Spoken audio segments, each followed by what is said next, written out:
Delivery and keeping engagement levels high. Presented to you by Heart of Worcestershire College and EdTech Demonstrator College. Put yourself in your student's shoes. What would you want? Don't forget that this way of teaching and learning is probably new to your students too. Think, if it was you, how would you want the information to be provided? What would you find hard in an online session? You shouldn't expect all of your students to know what to do or how to use things. If a traditional email works, then use it. You don't have to have 30 different applications to share. Keep it simple. Communicate to your learners in enough time in the most appropriate manner what is going to happen. Using short and precise sessions is more valuable than having long, overpacked sessions.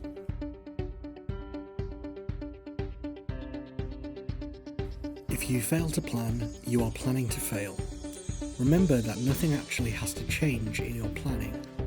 Plan the intent of your lesson, the impact you want to have, and how you can implement the learning you and your students need. You can still plan in the same way as you would for face-to-face learning because your students are used to this. Instead of planning to use worksheets, plan to use digital documents and tools instead. Ensure that you have a backup plan if you face technical issues, just as you would in a classroom. Give yourself a script, if it helps, or at least a timetable to follow. This will help with your flow.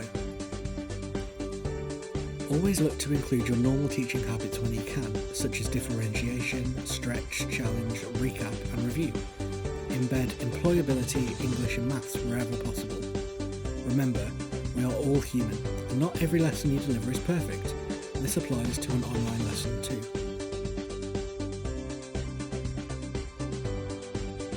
Everyone needs guidelines. Set ground rules to your online sessions just as you would in a classroom. Your students need this, or they may look to push the boundaries. It also helps with having something to follow. You could provide this by using a PDF or Word document to read and sign.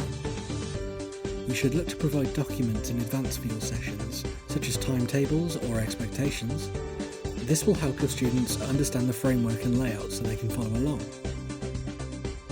Try to take students out of online lessons, just as you would in a classroom, if they show challenging behaviour. Remember to be respectful and follow this up afterwards. And British values and equality and diversity should still be positively used and promoted.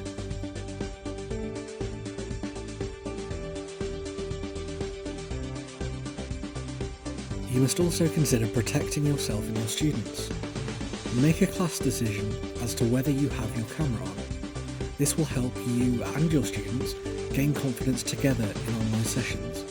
Some may not have access to cameras, so just be mindful. Link this type of group discussion to your guidelines and expectations. The more you do this, the easier it will become. If you are using cameras, think about your surroundings. Use backgrounds to block out unwanted visuals or unnecessary noises. Inform your students of this too. You don't want to be put in any difficult situations. And to show best practice and respect for others, microphones should be muted in certain parts of your online sessions. This will help with concentration and behaviour management of your lessons.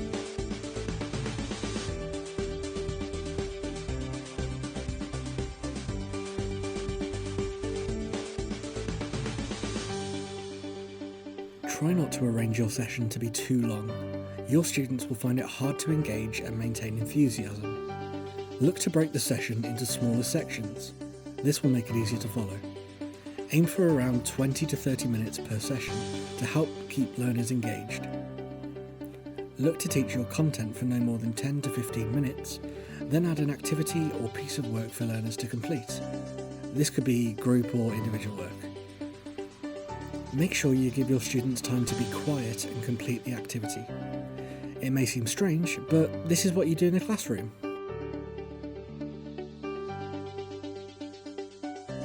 There are a wide range of digital tools available to you. Make good use of the applications that your students use and look to incorporate other digital applications that are available, such as question and answer applications like Kahoot, Nearpod, Quizzes, Microsoft and Google Forms. Applications like Flipgrid, Padlet and Wakelet can also be used to create further learning opportunities. Try to plan group projects to encourage digital communication.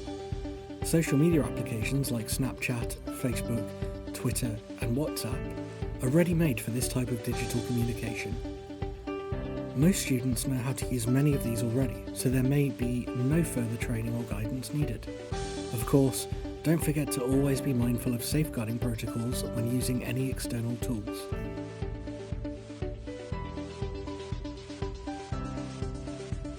Here are some digital teaching tips. Remember, practice makes perfect. Have a go with work colleagues or even your family before your live sessions.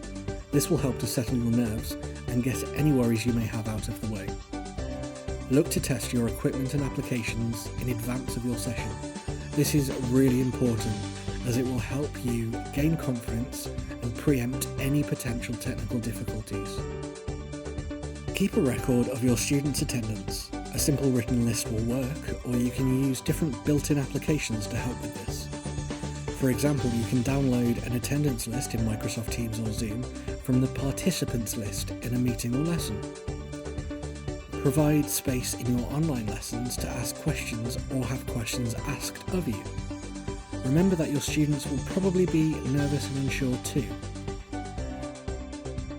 And look to record your lessons. This way, students will have something to reference, recap and revise from. And you will learn what went well or didn't go so well if you go back and review the session at a later date. Thanks for watching this video on delivery and keeping engagement levels high. Check out the website for more EdTech demonstrator videos. If you would like more support on this topic, please get in touch.